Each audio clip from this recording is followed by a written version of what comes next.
حمد و صلات کے بعد انتہائی عزت و تکریم کے لائق سامعین و حاضرین، دوستو، بزرگوں اور بھائیوں، محفل شب برات کے عنوان سے اس خوبصورت رات میں اور ان ٹھنڈی ہواؤں میں آپ حضرات تشریف فرمائیں۔ نبی پاک صلی اللہ علیہ وسلم نے ارشاد فرمایا، جب شعبان کی 15ویں رات آئے تو رات کو بیدار رہا کرو اور صبح کو روزہ رکھا کرو۔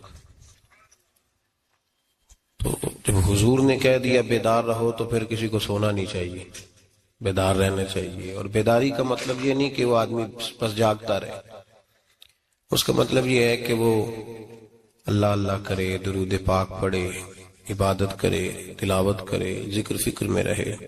کچھ باتیں اس مقصد کے لیے کہ اس رات اللہ پاک نے اپنی رحمت کے دروازے کھولے ہیں، تو کچھ ایسی بات کی جائے جس سے دل نرم ہو جائے۔ دوستو، قرآن مجید کی 2 آیات میں نے پڑھی ہیں۔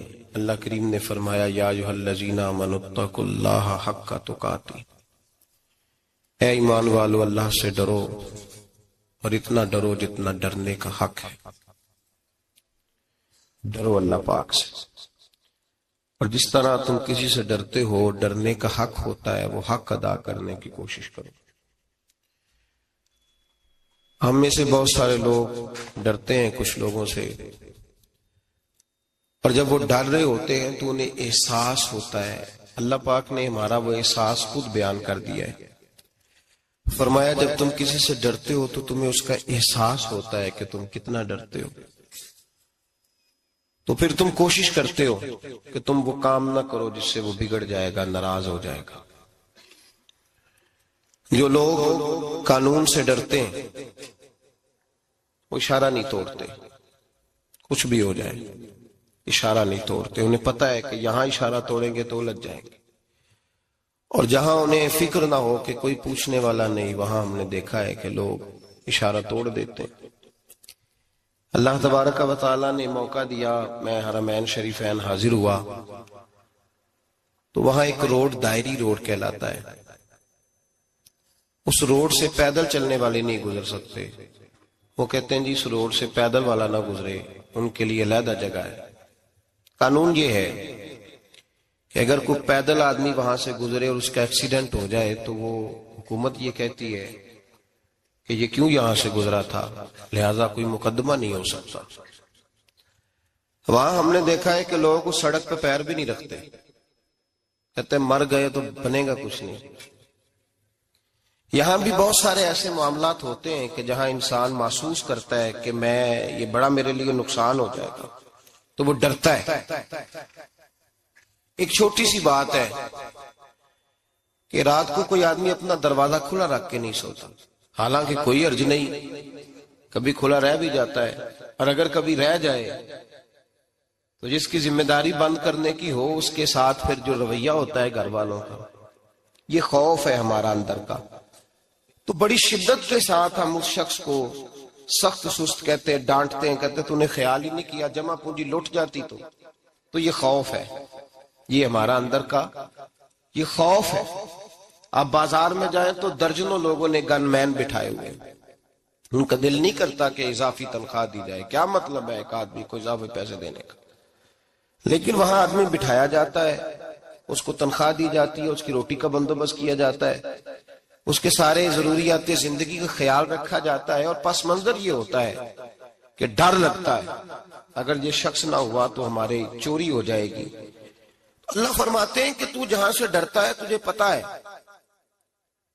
تو اس طرح کر کہ مجھ سے بھی اتنا ڈر جتنا ڈرنے کا حق ہے۔ یہ جھوٹ موٹ کا ڈراوا نہ پیدا کر کے اوہ اللہ معاف کرے جی، اچھا جناب ڈرتے ہیں آپ اللہ تعالیٰ سے، آپ نے تو کانوں کو ہاتھ لگائے، تو پھر آپ کیا کر رہے ہیں؟ اللہ معاف کرے جی میں تو بات نہیں کرتا، بس 2-4 آدمیوں کی پگڑی اچھالوں گا، اس سے زیادہ نہیں۔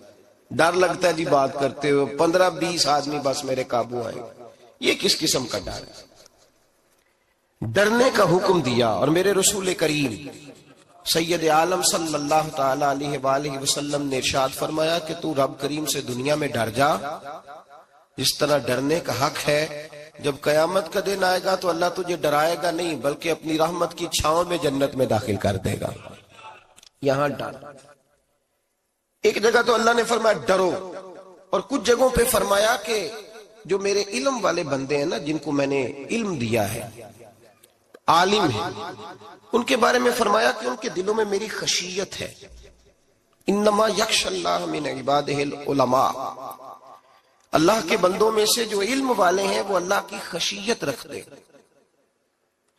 قرآن نے ایک جگہ کہا ڈرو، خوف کا لفظ بھی استعمال کیا، وَلِمَنْ خَافَ مَقَامَ رَبِّهِ جَنَّتَانِ، خوف بھی ہے اور خشیت بھی ہے. ان دونوں کا معنی ایک ہی ہے، ڈرنا. خوف کا معنی بھی اور خشیت کا معنی بھی، ڈرنا.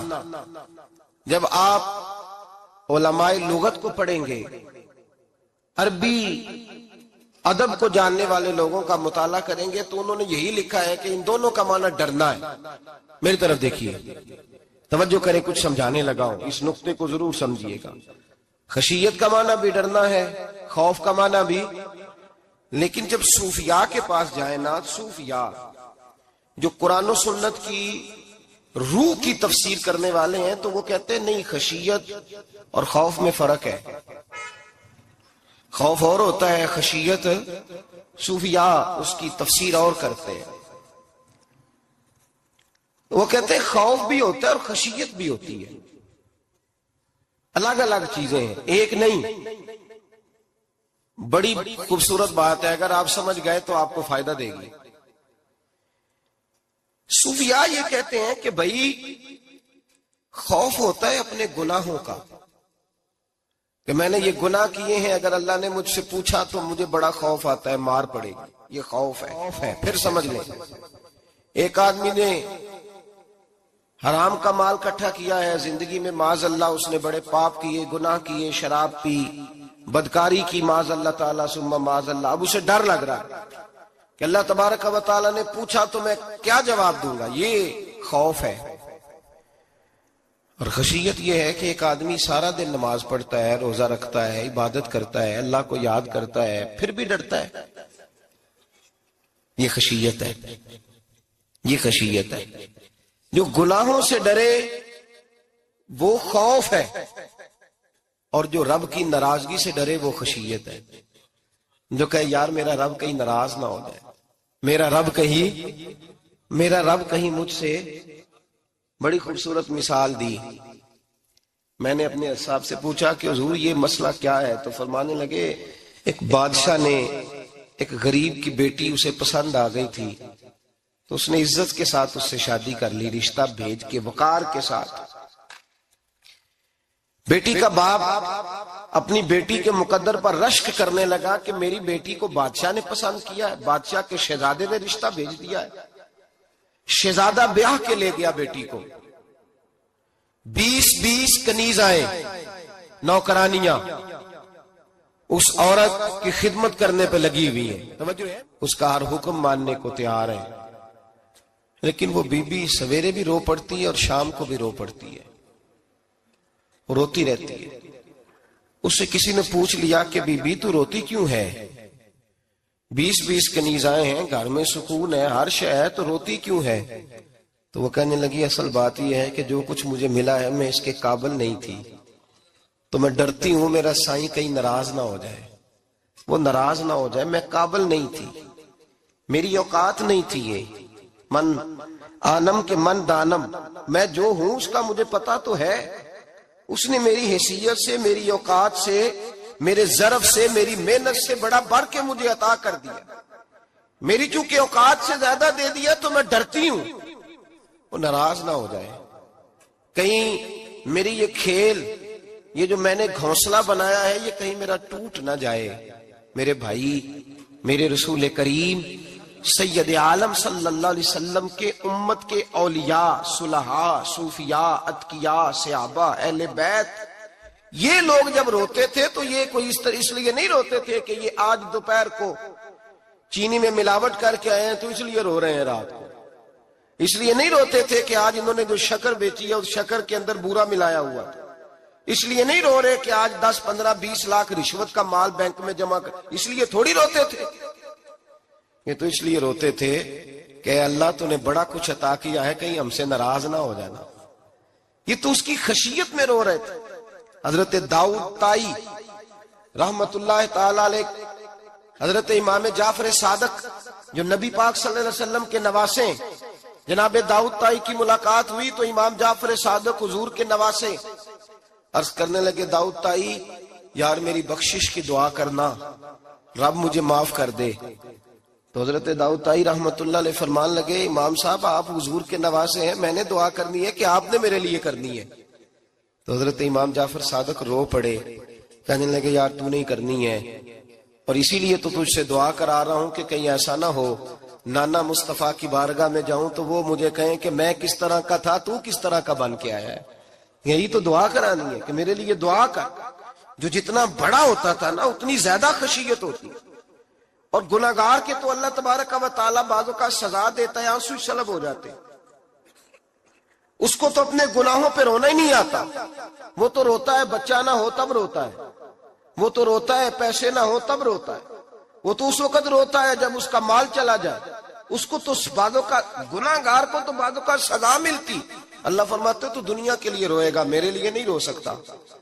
اور جو رب کریم کے بندے ہوتے ہیں انہیں اللہ کہتا ہے تو دنیا سے بے نیاز ہے، تیری آنکھ سے آنسو جب بھی ٹپکے یا میرے لیے ٹپکنا چاہیے یا محمد مصطفیٰ کے لیے ٹپکنا چاہیے.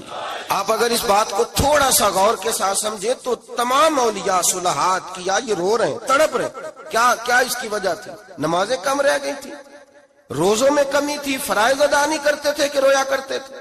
کیوں روتے تھے؟ حضرت سیدنا عمر فاروق رضی اللہ تعالیٰ عنہ کے بارے میں صحابہ کہتے ہیں جناب عمر فاروق جب نماز پڑھاتے اتنا رویا کرتے تھے کہ 7ویں صف تک ان کے رونے کی آواز جایا کرتی. 7ویں صف تک ان کے رونے کی آواز جاتی. ہم لوگ بن کے بیٹھ گئے ہیں، ہم لوگ بن کے بیٹھ گئے. ہم یہ سمجھتے نہیں کہ ہماری حیثیت کیا تھی اور رب کریم نے ہمیں نوازا کیا ہے. آپ پڑھیے کتابیں، میرے رسول پاک صلی اللہ علیہ وسلم فرماتے ہیں میرا عمر جس گلی سے گزرے شیطان رستہ بدل جاتا ہے. نبی پاک فرماتے ہیں میرا عمر جب تک دنیا میں رہے گا دوزخ کو تالا لگا رہے گا. اس صاحب عزد الغابہ نے لکھا ہے نبی پاک صلی اللہ علیہ وسلم نے حضرت جبریل امین کو بلایا، فرمایا چل میرے عمر کی شان بیان کر.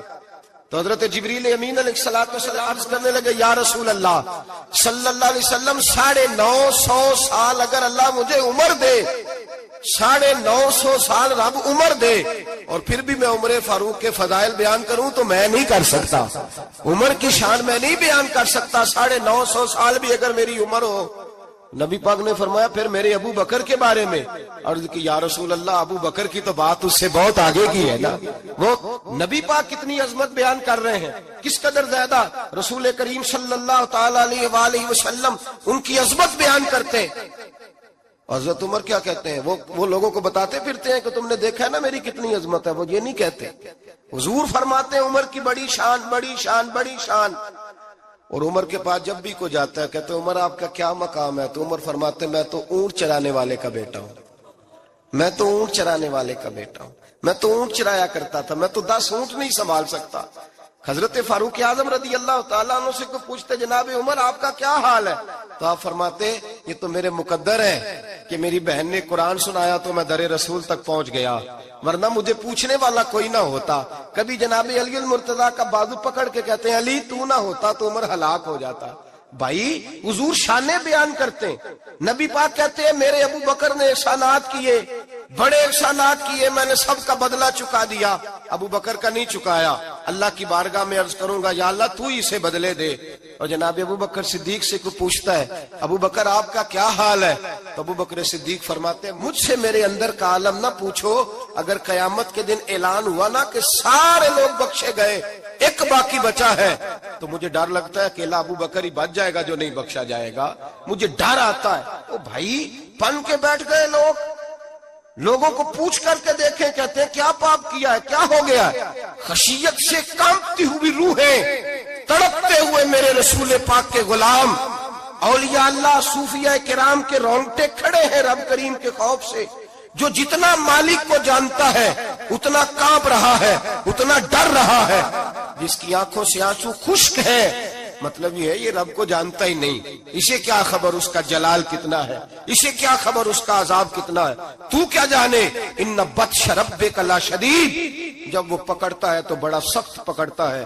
حضرت عثمان غنی کو 3 دفعہ میرے نبی پاک نے فرمایا جنتی ہے، جنتی ہے، العثمان فی الجنہ، العثمان فی الجنہ، العثمان فی الجنہ، 3 دفعہ حضور نے جنت کی بشارت دی۔ میرے مصطفیٰ کریم نے فرمایا میرا عثمان گلی سے گزرے تو فرشتے بھی اس کی حیا کرتے ہیں۔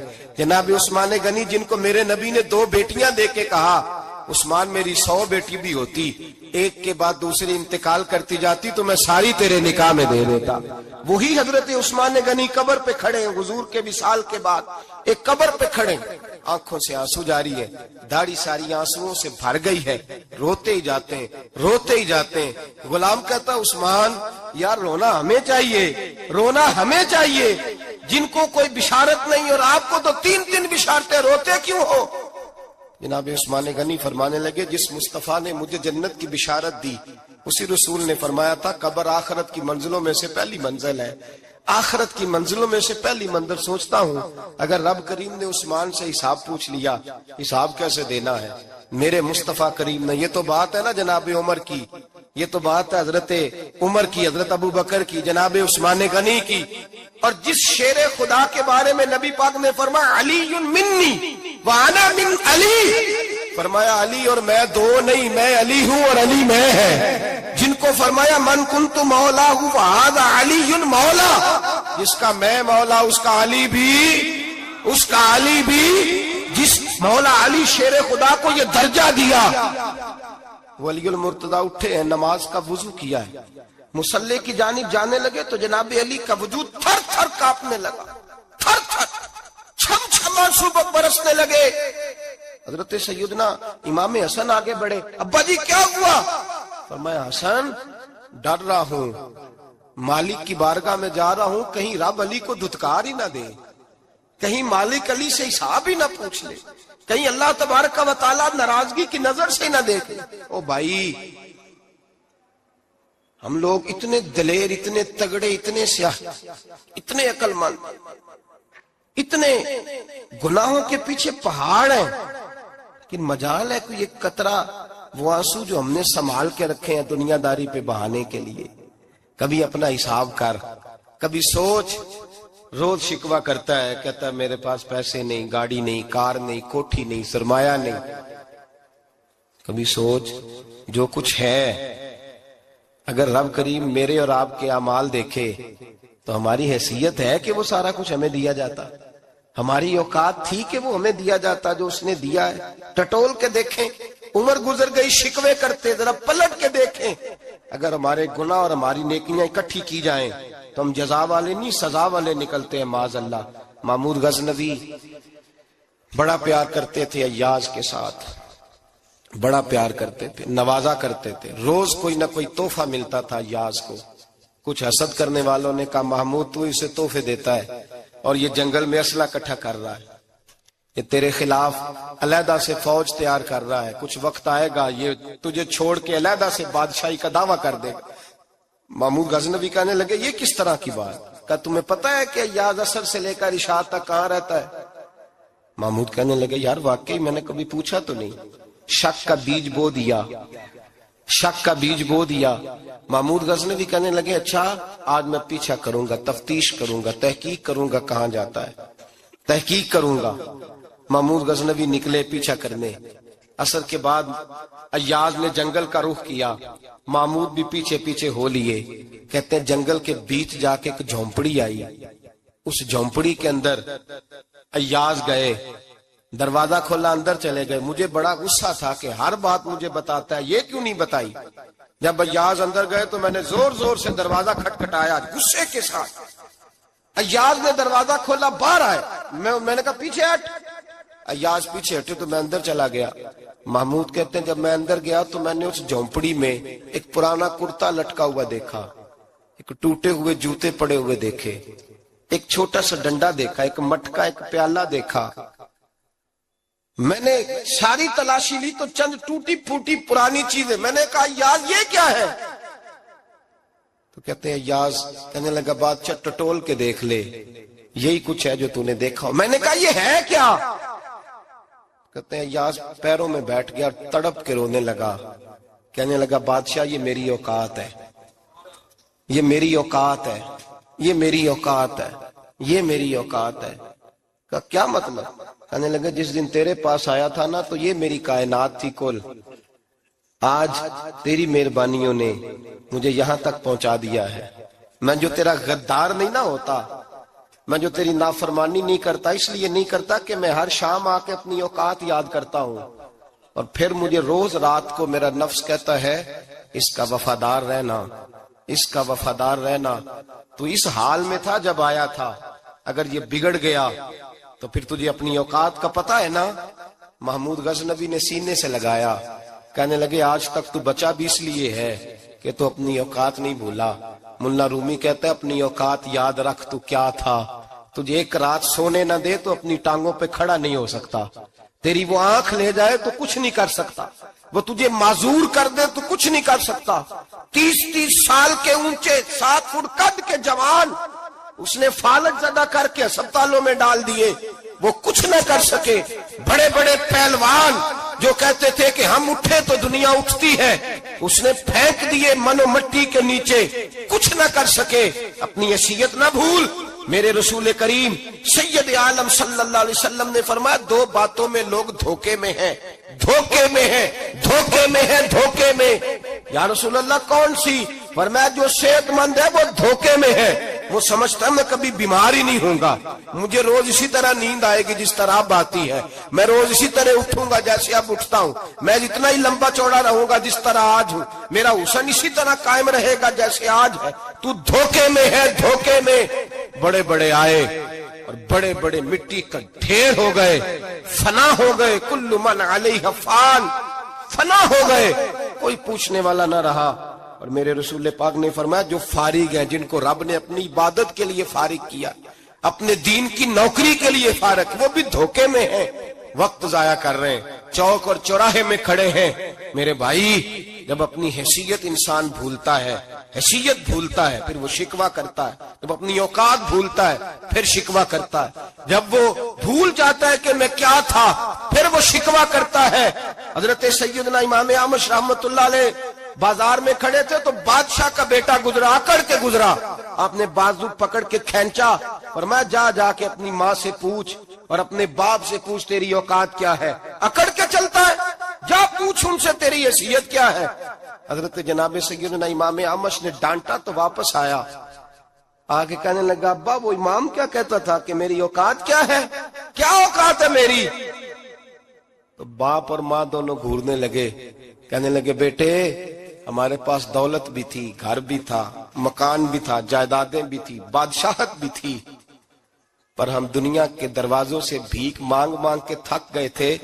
عرش کا مالک ایک بیٹا عطا نہیں کرتا تھا، ایک بیٹی نہیں دیتا تھا، تڑپ گئے تھے، روتے تھے، سسکتے تھے. پھر وہی امام احمد جنہوں نے آج تجھے گلی میں کھڑا کیا ہے اس کے دروازے پہ جا کے بیٹھ گئے. ہم نے کہا رب ناراض ہو گیا، دعا کرو ہم سے راضی ہو جائے، چلو زیادہ نہیں 1 لال ہی ہمیں دے دے. کہ امام اعمش دعائیں کیا کرتے تھے تو تب اللہ پاک نے تو ہمیں عطا کیا تھا. تیری او بھائی اپنی حیثیت کا تو تعین کر، تو بڑھ بڑھ کے باتیں کرتا ہے، تو بڑا کھل کھل کے بولتا ہے. اپنی حیثیت کا تو تعین کرنا، ذرا اندازہ تو کرنا کہ تو کون تھا، کہاں سے آیا ہے، تیری اوقات کیا ہے. یہاں لوگ 1 منٹ میں آگے نکل جاتے، پلٹ کے دیکھ تو صحیح. اور میرے بھائی جو بڑے لوگ تھے وہ تڑپا کرتے تھے. حضرت فضیل بن عیاض رحمت اللہ علیہ فرماتے ہیں بغداد میں بارش نہیں ہوتی تھی، قحط پڑ گیا، جانور پیاس سے مرنے لگے، جوان بچے بوڑھے نڈھال ہونے لگے. فرماتے ہیں میں بھی نکلا، سفیان ثوری بھی نکلے، اور بھی کئی صوفیاء میدان میں نکلے، دعائیں مانگی پر بارش نہیں ہوتی تھی. فرماتے ایک جھونپڑی سے ایک سفید بالوں والا اور گندمی رنگ والا ایک بوڑھا غلام نکلا جو کسی کا ملازم تھا. باہر آیا جھونپڑی سے، ہم اسے دیکھ رہے تھے، وہ ہمیں دیکھ نہیں رہا تھا. فرماتے ہیں اس کے چہرے پر عبادت کے نشان تھے، دور سے اس کا چہرہ دیکھتے لگتا تھا کوئی رب کریم کا بندہ ہے. فرماتے ہم اسے اللہ کا ولی جانتے تھے، اس نے دعا مانگی کہ تو لفظ پتہ کیا ہے دعا کے، ہاتھ اٹھا کے کہنے لگا مولا مجھے پتا ہے یہ جو بارش نہیں نہ ہو رہی ہے میری وجہ سے نہیں ہو رہی، میرے گناہوں کی بڑی لمبی فہرست ہے، بڑی لمبی لائن ہے۔ کہنے لگا اے اللہ میری اکیلے کی وجہ سے سارے بغداد کو سزا تو نہ دے، رب کریم جوان بھوکے، بچے بھوکے، مائیں ترس گئیں، بچے ترس گئے، جانور پانی کے قطرے، اللہ گناہ تو میرے اکیلے کے ہیں اور ان سب کو سزا کیوں دیتا ہے؟ نہ میری سزا سب کو تو نہ دے، میری سزا صرف مجھے دے، ان کو نہ دے۔ کہتے ہیں ابھی اس کے ہاتھ اٹھے ہوئے تھے، دعا بول رہا تھا، رب کریم نے فوراً بارش عطا فرما دی۔ فرماتے کھل کے بارش برسی۔ میں نے لوگوں سے پوچھا پتہ کرو کس کا غلام ہے، کہا فلاں آدمی کا۔ حضرت فضیل بن عیاض کہتے ہیں میں شام کو گھر چلا گیا، اس کے آقا سے بات کی، خرید لیا۔ میں جب اس کو خرید کے لایا، گلی میں جا رہے تھے تو مجھے کھڑا کر کے کہنے لگا فضیل میں نکما سا آدمی ہوں، بال بھی سفید ہیں، مجھ سے تو زیادہ کام ہی نہیں ہوتا، کیوں تو نے پیسے خرچ کیے؟ میں اس قابل ہی نہیں تھا، کیوں خریدا؟ تو حضرت فضیل ابن عیاض کہتے ہیں میں نے اس کو کہا کل جو تو نے دعا مانگی تھی تو نہیں دیکھ رہا تھا، ہم دیکھ رہے تھے، تو مقبول ہے رب کریم کی بارگاہ کا، تجھے اس لیے خرید کے لایا ہوں، تو مقبول ہے۔ کہتے ہیں یہ لفظ سنے تو ٹھہر گئے، وہ کہنے لگے اچھا آقا مجھے 5 منٹ کا وقت ملے گا؟ میں نے کہا ہاں ہاں ضرور ملے گا۔ کہتے ہیں انہوں نے وہی نماز کی نیت باندھ لی، 2 رکعتیں پڑھی اور 2 رکعتیں پڑھ کے ہاتھ اٹھائے، کہنے لگے مولا تیرا اور میرا راز تھا، تو نے راز کیوں کھولا؟ اللہ مسترنا بستری کل جمیل، یا اللہ تیرے پاس پیارے پیارے پردے ہیں، ایک پردہ مجھے عطا کر دے، مجھے اپنا رکھ، مجھے لوگوں کے سامنے میرے پردے نہ کھول۔ آپ فرماتے ہیں یہ کہہ کہ وہ زمین پہ بیٹھے کلمہ شہادت پڑھا، ان کی روح پرواز کر گئی۔ میرے بھائی جو زیادہ پرہیزگار تھے، تو بڑے رب کریم کے بندے تھے، ان کے تو آنسو خشک ہی نہیں ہوتے، وہ تو تڑپا کرتے، صبح شامیں ان کی روح کے گزرتے تھے اور رب کریم کی ناراضگی سے ڈرتے تھے۔ وہ کہتے تھے مالک کہیں ناراض نہ ہو جائے، کہیں بگڑ نہ جائے۔ میرے رسول کریم صلی اللہ علیہ وسلم کے صحابی کہتے ہیں ایک جنگ سے خوشخبری آئی، تو جو خوشخبری لانے والے تھے وہ حضرت عمر فاروق رضی اللہ تعالیٰ عنہ کے پاس پہنچے خوشخبری دینے۔ حضرت عمر رضی اللہ تعالیٰ عنہ کھڑے تھے، صحابی نے آ کے کہا عمر مبارک ہو۔ جناب عمر کچھ لوگوں سے گفتگو کر رہے تھے، بات چیت جاری تھی، کہا مبارک ہو فتح ہو گئی۔ حضرت عمر کہنے لگے ٹھہر تو جا، اس سے تو بات کر لینے دے جس سے کر رہا ہوں، جب کہنا ٹھہر تو جا۔ وہ جو پیچھے کھڑے تھے وہ شرمندہ ہو گئے، اتنی سی بات ہے نا، چودھری تو بندہ بنتا ہی تب ہے جب 5-10 کی ایک دن کے اندر بےزتی کر لے، پڑھا لکھا تو بنتا ہی تب ہے جو 10-15 کو جاہل کہہ لے، تو بڑا تو بنتا ہی تب ہے جو 5-6 کو نیچا دکھا لے۔ تو یہ ہماری ڈگریوں کا تو مزاج ہی بڑا مختلف ہے، ہم تو اعزاز والے ہوتے ہی تب ہیں جب کچھ چھوٹا ہوگا تو ہم بڑے ہوں گے نا، ہم تو چاہتے ہیں ہمیں کچھ چھوٹا ملے، کسی کو چھوٹا کر کے اس کے قد پہ سوار ہو کے بڑا ہونا چاہتے ہیں۔ اتنی سی بات تھی کہ ٹھہر جانا یار پہلے اس کی تو سن لینے دے۔ وہ شرمندہ ہو گئے صاحب، جب وہ شرمندہ ہوئے تو سیدنا فاروق اعظم دوڑے گئے۔ صحابہ کہتے ہیں گارا تھا، کیچڑ تھا، اس گارے میں سر رکھا، سجدہ کرنے لگے، اٹھے، کہنے لگے مولا اپنے عمر سے ناراض نہ ہو جانا، یہ کل تک اونٹ چرایا کرتا تھا، آج تیری مخلوق کو شرمندہ کرنے لگ گیا ہے، یہ اپنی حیثیت ہی بھول گیا، اسے خبر ہی نہیں کہ یہ کیا تھا، یہ آج تیری مخلوق کو شرمندہ کرتا ہے۔ اللہ اپنے عمر سے ناراض نہ ہو جانا۔ وہ شخص کہتے ہیں پیچھے آ کے کھڑا رو رہا ہوں، میں نے کہا عمر کیا کر رہے ہو؟ فرمایا نہیں یار میں نے تجھے شرمندہ کیا ہے، یہ میں بھول گیا تھا کہ میں کیا ہوں۔ بھائی اپنی حیثیت کا تعین کریں، آؤ آج اپنی حیثیت کا تعین کریں، دیکھیں ہم کہاں تھے، کہاں بیٹھے، پلٹ کے دیکھیں کیا تھے، ہم کیا ہیں، راتیں کہاں گزرتی ہیں، صبح کہاں بیتتی ہیں۔ ایک لمحے کے لیے پلٹ کر اپنے ظلم، زیادتیاں، جھوٹ، غیبتیں، بے حیائیاں، اپنی زندگی کے امور کا اگر ہم یک نظر جائزہ لیں، پیچھے پلٹ کے دیکھیں تو حضرت جناب سیدنا غوث اعظم جیلانی رضی اللہ تعالیٰ عنہ فرمایا کرتے تھے اگر لوگ اپنے گناہ یاد کریں تو وہ پریشان ہو جائیں کہ ہمیں پانی کا قطرہ کیوں مل رہا ہے. وہ اگر اپنی غلطیاں یاد کریں تو انہیں احساس ہو کہ ان کا سانس کیسے چل رہا ہے. بھائی اگلی بات سنو گے تو اور حیران ہو جاؤ گے. حضرت غوث اعظم رضی اللہ تعالیٰ عنہ فرمایا کرتے کہ اب خیال آتا ہے، اب سوچ آتی ہے کہ رب کریم نے کتنی ڈھیل دی ہوئی ہے. ہم ہیں کہ سمجھتے ہیں یہ میری عقل مندی کا کمال ہے کہ مجھے سارا کچھ نافرمانی کے باوجود بھی مل رہا ہے. بھائی خشیت الہی پیدا کریں. جتنا بندہ بڑا ہوتا تھا اس کے دل میں خوف بھی اللہ کا وہ جانتا تھا. حضرت امام اعظم ابو حنیفہ بیٹھے تھے تو ایک بی بی فتویٰ پوچھنے آئی. بی بی روز خاوند سے مطالبہ تو کرتی ہے، فلاں چیز چاہیے فلاں چیز چاہیے. اللہ کرے وہ یہ مطالبہ کرنے لگ جائے کوئی شے نہیں چاہیے، جو چاہیے حلال کا چاہیے. آمین تو کہہ دے.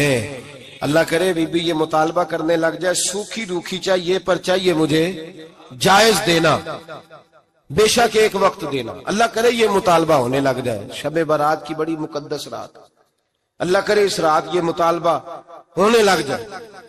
ایک بی بی آئی خاتون، چرخہ کاٹتی ہے، سوت بناتی ہے. حضرت امام صاحب سے مسئلہ پوچھنے آئی. کیا مسئلہ پوچھا اس نے؟ کہنے لگی حضرت جی میں نا رات کو اپنی چھت پہ بیٹھ کے چرخہ کاٹتی ہوں، سوت بناتی ہوں. 14ویں رات کا چاند جب چڑھا ہوتا ہے تو اس کی روشنی میں چرخہ کاٹتی ہوں. کئی دفعہ نا بادشاہ کا لشکر میری گلی سے گزرتا ہے، بڑے بڑے لالٹین انہوں نے پکڑے ہوتے ہیں، بڑے بڑے روشن دان، بڑی بڑی ان کے اندر روشنی ہوتی ہے. تو حضرت جی کئی دفعہ نا وہ جب گزرتے ہیں تو ان کی روشنی میں بھی میں کچھ سوت بنا لیتی ہوں.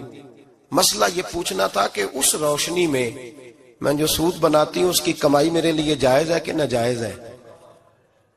اس کی روشنی میں حضرت امام اعظم نے اللہ اکبر کا اور چھم چھم آنسو گرنے لگے. حضرت امام صاحب نے اپنا گریبان پکڑا اور کھینچا، قمیض پھٹ گئی. کہنے لگے بی بی مسئلہ چھوڑ، تو پہلے بتا تو ہے کون، کہاں سے آئی ہے، کون ہے بتا. تو کہنے لگی میں حضرت بشر حافی کی ہمشیرہ ہوں. میں حضرت بشر حافی، وہ جو درویش ننگے پیر نہیں پھرتا رہتا بغداد کی گلیوں میں، میں اس عظیم بھائی کی بہن ہوں، بشر حافی کی ہمشیرہ ہوں. تو حضرت امام اعظم فرمانے لگے کوئی اور بی بی آتی تو اس کے لیے جائز تھا، کیونکہ وہ جان بوجھ کے تو کسی کی روشنی نہیں استعمال کرتی، خود آتی ہے. کوئی اور آتی تو جائز تھا. تیرا مقام بڑا ہے، تیرے لیے جائز نہیں. لیے جائز نہیں تو اپنی حیثیت کا تعین کر، یہ تیرے لیے درست نہیں. بھائی بڑا تو تب ہوگا جب تیری احتیاط بڑی ہو جائے گی، بڑا تب ہوگا جب تیرا تقوی بڑا ہو جائے گا، بڑا تو تب ہوگا جب تو حلال حرام کے معاملے میں باریک باریک چیز کا خیال رکھے گا. اور اگر تو کہ خیر ہے دیکھی جائے گی، ساری دنیا کر رہی ہے، ساری زمانہ کر رہا ہے، فلاں بھی کر رہا ہے، وہ خدا کے بندے یہ کس طرح کا معاملہ ہے، یہ کس طرح کی جمہوریت ہے؟ اپنے آپ کو سمجھائیں اور میرے عزیز خشیت والی زندگی پیدا کریں، تقوی والی زندگی پیدا کریں. ہم لوگ ایسا وقت گزار رہے ہیں، اور یہ یاد رکھنا ہمیشہ انسان دنیا میں آتے ہیں، اس شہر کے بہت سارے لوگ ہو گزرے، علماء، مشائخ، صوفیاء، تاجر، زمیندار. آپ کسی بھی شعبے میں ٹٹولیں گے تو آپ کو کئی نام ملیں گے. اس شہر محبت کے ڈھیروں لوگ ہو گزرے، اور یہ کہانی ہر شہر کی ہے. آج میں اور آپ یہاں بستے ہیں، کچھ وقت کے بعد ہم داستان ہوں گے. امام شافعی رحمت اللہ علیہ فرماتے ہیں میں ایک شہر سے گزر رہا تھا تو میرے پیر کو ٹھوکر لگی، میں نے زمین کھودی تو ایک کھوپڑی نکلی. کھوپڑی نکلی تو اس کے اوپر تاج بھی تھا. ماتے میں نے شہر کے لوگوں سے پوچھا یہ کیا ہے؟ تو کہنے لگے یہ بادشاہوں کا قبرستان ہے، اس میں غریب دفن تو نہیں ہو سکتا تھا، دفن تو بادشاہوں کا خاندان ہے. لیکن افسوس کی بات یہ ہے کہ یہاں مٹی ڈالنے کوئی نہیں آتا، اب یہ سیدھی سڑک بن گیا. بھائی کبھی پلٹ کے دیکھ، ہزاروں لوگ آئے اس روڈ سے، کروڑوں لوگ گزرے اور منزل کو چلے گئے، لوگوں نے یاد نہیں رکھا. آپ اپنے حصے کا عمل کرنے آئے، ٹھیکیدار نہیں ہے کوئی اپنی اولاد کا، بال بچے کا، بہن بھائی کا. حق ضرور ہے، ان کے لیے محنت ضرور کرے گا، لیکن اس کو یہ اجازت نہیں ہے کہ وہ کہے کہ میں اب بڑا ذمہ دار ہوں تو میں نے 20 کروڑ بینک بھر کے جانا ہے۔ حضرت عمر بن عبدالعزیز رحمت اللہ تعالی علیہ کے انتقال کا وقت آیا تو اپنے بیٹوں کو بلایا، فرمانے لگے بیٹو تمہارا باپ بزدل تھا، تمہارے لیے کچھ کر نہیں سکا۔ کہا ابا جی کیا ہوا؟ فرمانے لگے بیٹے میں بزدل تھا، جہنم سے ڈر گیا، تمہارے لیے کوئی بینک بیلنس اکٹھا نہیں کر سکا۔ میں تھوڑا دلیر ہوتا، دوزخ سے نہ ڈرتا تو تجوریاں بھر کے جاتا۔ پرانے بادشاہ محل چھوڑ کے گئے ہیں پر میرے پاس کچھ نہیں ہے، بادشاہ ہونے کے باوجود میں فقیر ہوں، خالی آ جا رہا ہوں، بزدل جو تھا۔ آپ نے جب یہ لفظ کہے تو بچے رونے لگے، کہنے لگے ابا جی ہمیں تو فخر ہے، ہمیں تو فخر ہے، جس گلی سے بھی ہم گزرتے ہیں کپڑے ہمارے سادے ہوتے ہیں پر لوگ دکانیں چھوڑ کے ملتے ہیں، کہتے ہیں نیک باپ کی اولاد جا رہی ہے، یہ بڑے مرتبے والے باپ کی اولاد جا رہی۔ بھائی یاد رکھیں، خشیت الہی پیدا کریں، نہ اپنی ذات کے ساتھ ظلم کریں۔ اگر آپ کوئی بھی غلط کام کرتے ہیں تو اس کا جواب آپ نے دینا ہے۔ اگر آپ نے 1 کروڑ روپیہ ناجائز کمایا ہے تو وہ اللہ آپ سے نہیں، آپ کے بچے سے نہیں پوچھے گا، بیوی سے نہیں پوچھے گا، بہن بھائی سے نہیں، وہ آپ نے جواب دینا ہے۔ آپ نے اپنے اعمال پر غور کریں۔ آج شب برات ہے، میرے نبی کریم صلی اللہ علیہ وسلم نے فرمایا کہ میری امت کی اتنی بخشش ہوگی، مدینے میں سب سے زیادہ بنو کلب کا قبیلہ بکریاں پالتا ہے، ان کی بکریوں کے بالوں سے بھی زیادہ اللہ میری امت کی بخشش فرمائے گا۔ اس کو توبہ کی رات کہا جاتا ہے۔ توبہ کا مطلب یہ ہوتا ہے کہ اللہ میں آج کے بعد گناہ نہیں کروں گا۔ توبہ کا مطلب ہوتا ہے کہ میں آج کے بعد یہ غلطی، آپ کا ملازم کتنی بار غلطی کرے تو آپ رکھ لیتے ہیں؟ ایک دن میں 100 دفعہ کرے تو گنجائش ہے اس کو رکھنے کی؟ اللہ رکھ لیتا ہے، کہتا تو توبہ کر، ہے گنجائش؟ میرا خیال ہے جو 10 بار بھی کرے اس کے لیے بھی گنجائش ہے، اس کے لیے بھی گنجائش ہے۔ استاد باپ ہوتا ہے، بچے سے غلطی ہو جائے تو کہتا تجھے ارجانہ بھرنا پڑے گا۔ بچے لگے نہیں ہوتے اسکولوں میں، جرمانے لگے ہوتے ہیں، چھٹی کا لیدہ ہے، فلاں کام کا لیدہ ہے، حالانکہ باپ ہے۔ بھائی اللہ فرماتا ہے تو توبہ کر، اور توبہ یہ ہے کہ میں آج کے بعد یہ گناہ، جس آدمی نے کل 5 نمازیں نہیں پڑھنی اس کا آج توبہ کرنے کا کیا مطلب ہے؟ توبہ کا کیا مطلب ہے کہ میں آئندہ گناہ، تو جو سویرے 5 نمازیں نہیں پڑھنا چاہتا، کہتا کل زور نہیں میں نے پڑھنی، چلو فجر تک جاگنا ہے، فجر پڑھ لوں گا، تو اس نے توبہ کی ہے؟ کوئی مذاق ہے؟ استغفر اللہ استغفر اللہ استغفر اللہ، معاف کر دے، کیا معاف کر دے؟ سویرے تو مسجد آئے گا۔ بھائی آپ کسی جگہ، ہم سادے لوگ ہیں، دیہاتی لوگ، یہ ہمارا دیہات کا ماحول ہے، بچے کو مارتے ہیں نا مدرسے والے کو تو ہم کہتے ہیں دوبارہ کرے گا، تو کیا کہتے ہیں اگوں، تو جو بچہ کہے تسی تھپڑ دو مار لو میں سویرے پھر کرنا جی، تو اس کو معافی ملے گی؟ یہ کیسی معافی ہے کہ سویرے میں نماز نہیں پڑھنی زور کی لیکن یا اللہ معاف کر دے، یا اللہ، یہ جھوٹ ہے، یہ دھوکہ ہے، یہ مذاق ہے، مذاق نہیں کرے۔ اور بندہ کوئی سیاںا ہو تو مذاق برداشت نہیں کرتا، اور معاذ اللہ استغفر اللہ، رب کریم کے ساتھ مذاق، یا اللہ میری توبہ، یا اللہ میری توبہ، یا اللہ مجھے معاف کر دے، یا اللہ معاف کر دے، اور سویرے جھوٹ پھر بولنا ہے اٹھتے ہی، تو یہ کیسی توبہ ہے؟ توبہ کا مطلب ہوتا ہے کہ میں توبہ کرتا ہوں آج کے بعد گناہ، تو توبہ کو سمجھے تو صحیح نا میرے بھائی، توبہ کو سمجھے۔ تمام صحابہ، چونکہ شراب حرام نہیں تھی تو ہر آدمی پیا کرتا تھا، جب حرام ہو گئی تو پھر کسی نے منہ نہیں لگایا، توبہ ہو گئی تو پھر ہو گئی، پھر معاملہ ختم ہو گیا۔ پھر کبھی قریب حضرت مرثد بن ابی مرثد البغوی رضی اللہ تعالیٰ عنہ حضور کے صحابی ہیں، آپ فرماتے ہیں میرے اندر ایک غلطی تھی، میرا بہت ساری خواتین کے ساتھ دوستانہ تھا، نبی پاک کی بارگاہ میں جب میں گیا اسلام کی بائعت کی تو حضور نے فرمایا تیری نظر جھکی رہنی چاہیے، خبردار کسی عورت سے تیرا، کہتے ایک نصیحت نبی پاک نے کی۔ آپ فرماتے ہیں میں نے اپنے دل کو اس طرح سمجھایا کہ عورتیں اگر میرے پاس آ کے کھڑی ہوتی تھی تو میرے اندر کا وجود کہتا تھا کہ ہو ہی نہیں سکتا میری توجہ جائے، اس لیے کہ توبہ کی ہے، اب دوبارہ ادھر توجہ جا سکتی؟ میرے بھائی توبہ کو اس کے مفہوم کے ساتھ توبہ کریں، جھوٹ نہیں بولیں، گناہ نہیں کریں۔ میرے رسول کریم صلی اللہ علیہ وسلم نے فرمایا استغفار پڑھا کرو، میں دن میں 100 مرتبہ استغفار کرتا ہوں۔ حضور کہتے ہیں میں دن میں حضور 100 دفعہ دن میں استغفار کرتے. امام حسن کے پاس ایک شخص آیا, کہا میرے پاس اولاد نہیں, فرمایا استغفار پڑھ. ایک پھر آ گیا, اس نے کہا حضور میرے پاس روزی نہیں, فرمایا استغفار پڑھ. ایک اور آیا, اس نے کہا حضور بیماری بڑی ہے گھر میں, فرمایا استغفار کر. آپ کے صاحبزادے بیٹھے تھے, کہا ابا جی جو آتا ہے آپ استغفار ہی بتاتے ہیں. آپ فرمانے لگے جب کوئی بندہ توبہ کرتا ہے تو رب راضی بڑا ہوتا ہے. تو میں نے سب کو توبہ کا وظیفہ بتایا ہے, جس کی جو بھی مجبوری ہو اگر توبہ کر لے تو اللہ تعالیٰ اسے آسانی عطا کر دیتا ہے, اللہ اس پہ نظر رحمت کر دیتا ہے. اپنے آپ کو تبدیل کریں, نماز کو اس کی حقیقت کے ساتھ پڑھا کریں, اس کی حقیقت کے ساتھ نماز کو پڑھیں. 5 وقت مسجد میں حاضری دیں, چھوڑ کے سارے کام چھوڑ کے, باقی سارا کچھ بعد میں.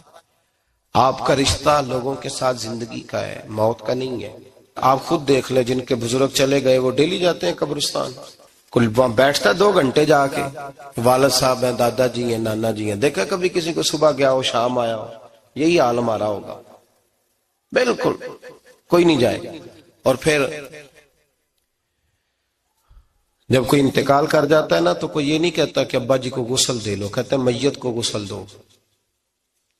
ماں آنکھوں کی ٹھنڈک ہوتی ہے لیکن کہتے ہیں لاش کو اٹھاؤ, جنازے کو اٹھاؤ. آپ کے رشتے ناطے ختم ہو گئے. اگر آپ ناراض نہ ہوں تو مجھے جنازے پڑھانے کا موقع ملتا ہے. 1-2 بات عرض کرتا ہوں, اس کے بعد ذکر کرتے ہیں, انشاءاللہ دعا ہوگی.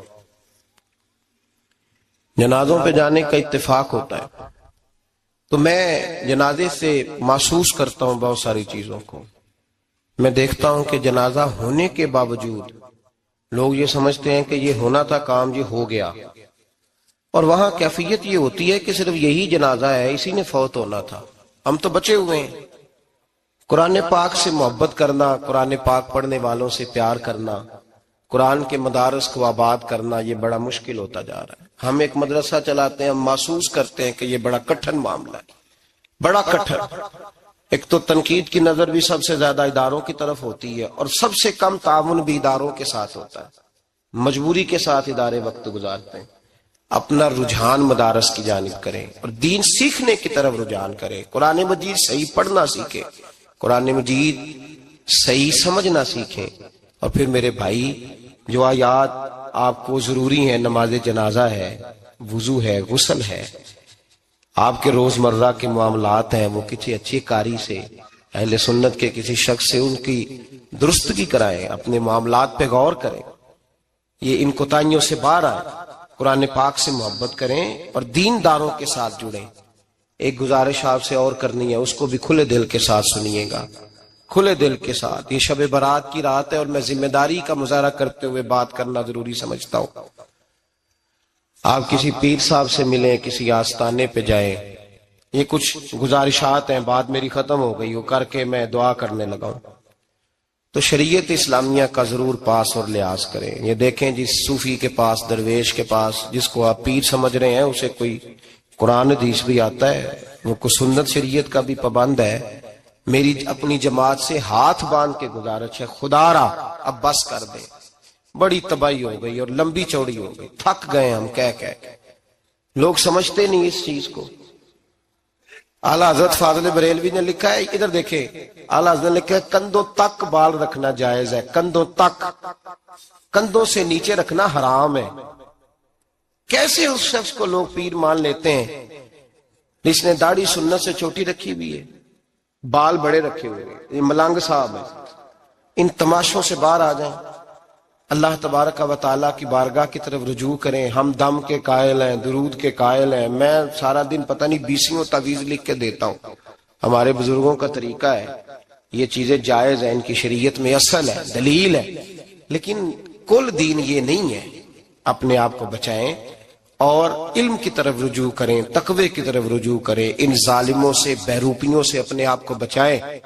اور میں ان لوگوں کو بھی دعوت فکر دیتا ہوں جو ہمیں روز آ کے کہتے ہیں یہ تمہارا پیر, تو یہ تمہارا پیر, جب ہم خود کہہ رہے ہیں ہمارا نہیں, تو ہم کسی شرابی کبابی کو اٹھا کے کہہ دیں یہ تمہاری جماعت کا بندہ ہے تو تم رکھ لو گے؟ کہو ہم اگر کہہ دیں تمہاری جماعت یہ درس دیتی ہے تو تم مان لو گے؟ یہ کیا بات ہوئی؟ اگر کسی جماعت کا کوئی شخص غلط ہے, اور ہم درباروں والے نہیں, ہم تو مسجدوں والے لوگ ہیں, دربار تو ایک ضمنی چیز ہے، بن بھی جائے تو ٹھیک ہے، ورنہ تو میرے نبی پاک نے فرمایا ہر مومن کی قبر جنت کا باغ ہوتی ہے، تو اندر دربار ہی بنا ہوا ہے، جنت کھلی ہوئی ہے، اوپر بلڈنگ بننا اتنا ضروری کام مہربانی فرمائے ایک تو اپنے آپ کو دین کی طرف راغب کریں، رمضان شریف آئے گا اپنی اصلاح کی کوشش کریں، اور جب کسی دینی مجلس میں جائیں تو روح کی دنیا لے کر کے جائیں، کچھ سیکھنے کے ارادے سے جائیں، کچھ درس لینے کے ارادے سے جائیں، جمعے پڑھیں، دروس سنیں، تو کچھ لینے کے ارادے سے جائیں، اور دین کی خدمت میں اپنے حصے ڈالنے کی کوشش کریں۔ اس سے صرف چندے کا معاملہ نہیں، اس سے مراد یہ ہے کہ اپنی اولاد کو، اپنے بچے کو، اپنے آپ کو دیندار بنائیں، یہ آپ کا دین میں حصہ ہوگا، یہ آپ کا دین کے ساتھ تعاون ہوگا۔ آخری بات میرے بھائی آپ حضرات سے یہ ہے، اس کو ضرور سمجھیں، خواتین کو پردے کا پابند کریں، ان کو پردہ داری سکھائیں، پردہ شریعت میں ضروری ہے، اور جواب دہ عورت نہیں ہوگی، اس کا خامند ہوگا، اس کا باپ، اور اس کا اگر بھائی بڑا سربراہ ہے تو وہ جواب دہ ہوگا کہ عورت بے پردہ کیوں نکلتی ہے۔ تہذیب کے نام پر بد تہذیبی نہ کریں، خبردار کوئی ایسا کام نہ کریں جس سے اللہ رسول ناراض ہو، ان کو پردے کا پابند کریں، بغیر برقعے کے، بغیر مکمل نقاب کے، بالکل عورت کو اجازت نہ دیں گھر سے نکلنے کی، سختی کریں، اور ان کو سمجھائیں کہ ہمارا تعلق یورپ کے ساتھ نہیں، ہمارا تعلق خاتون جنت حضرت فاطمہ الزہرا کے ساتھ ہے، ان کو پابند کریں۔ اور یہ میں ذمہ داری سے بات کہہ رہا ہوں، مرد ذمہ دار ہے اگر اس کی عورت با پردہ نہیں ہے، وہ ذمہ دار ہے، اور اللہ کی بارگاہ میں اس کی کوئی بات قابل قبول نہیں ہوگی، اور شب برات کی رات اتنے لوگ گواہ ہیں کہ یہ پیغام آپ کو پہنچایا گیا، آپ کو پہنچایا گیا، آسمان زمین اور ہوا گواہ ہے کہ ہمیں یہ بات پہنچائی گئی کہ ہمیں ان کو پردہ کرانا ہے۔ ذکر ہوگا، ذکر کیا ہے؟ ذکر ہے اللہ کو یاد کرنا، اور میرے نبی پاک صلی اللہ علیہ وسلم نے ایک حدیث میں فرمایا رب کا ذکر اس طرح کرو کہ لوگ تمہیں دیوانہ سمجھیں۔ یہ لوگ باتیں کرتے ہیں تو کھول کھول کے، اللہ کے ذکر کی باری آتی ہے تو تھک سے جاتے ہیں، تھک کے ذکر نہیں کریں، ذکر کریں تو پوری دل جمی کے ساتھ، سرور کے ساتھ، کیف کے ساتھ، اور آج کر کے تو دیکھیں بھلا ذکر میں ہوتا کیا ہے، یہ لذت کیا ہے، یہ کیف کیا ہے۔ میرے بچے چھوٹے مجھ سے کہتے ہیں ذکر لمبا کرایا کریں، بیٹا اکثر مجھے کہتا ہے ذکر جو ہے نا وہ جب آپ بڑا لطف آتا ہے ذکر میں، ذکر تو ایک کیفیت ہے، لگ جائے تو اس کا ایک اپنا ذائقہ ہے، تو ذکر کریں اللہ کا، درود شریف پڑھیں۔ دعا کیا ہے؟ آج لائٹ کو بند کر کے جب ہمارے ہاں ذکر ہوتا ہے، دعا ہوتی ہے، تو ہمارے بزرگ یہ کہتے ہیں ہم ثابت یہ کرنا چاہتے ہیں کہ ہم مجمع میں نہیں بیٹھے، یا اللہ تیری بارگاہ میں بیٹھے، ہمیں تو ساتھ والا دیکھ نہیں پا رہا، دعا مانگے، اور اللہ سے مانگے تو کھول کے مانگے۔ اور آج اگر ہو سکے نا تو کوئی ایک آدھ قطرہ گرا ہی دے۔ میرے نبی پاک نے فرمایا محفل میں چند لوگ بھی رو پڑے تو سب کا کام بن جاتا ہے۔ آپ میں سے کوئی نیک آدمی ایسا ہوگا تو ہمارے جیسے کئی گناہگاروں کو ساتھ اللہ اس پہ فضل فرمائے گا۔ یہاں ذکر کے بعد دعا ہوگی، دعا کے بعد پھر سلام ہوگا، پھر ایک دفعہ آخر میں دعا ہوگی، پھر آپ کو کچھ وقت دیا جائے گا انفرادی طور پہ نفل ادا کرنے کا، 4 6 نفل پڑھ کے نئے سرے سے تازے ہو کے آپ حضرات تشریف لائیں گے، اور پھر انشاءاللہ تعالی یہاں لنگر کا بندوبست ہوگا، آپ حضرات کے لیے ماں حضرت جو کچھ ہے آپ کو پیش کیا جائے گا۔ کوشش کریں روزہ رہ ہی جائے صبح کا، ویسے بھی پریکٹس ہوگی رمضان کی، اور شعبان میں زیادہ روزے رکھنا میرے نبی پاک کی سنت بھی ہے، اس لیے ضرور کوشش کریں کہ سحری کا بندوبست ہے تو آپ روزہ رکھیں تاکہ آپ کے لیے آسانی ہو جائے۔ اللہ تبارک و تعالی ہماری اس حاضری کو اپنی بارگاہ میں مقبول فرمائے۔ پڑھیے لا الہ الا اللہ ہو، لا الہ الا اللہ۔ کسی نے پوچھا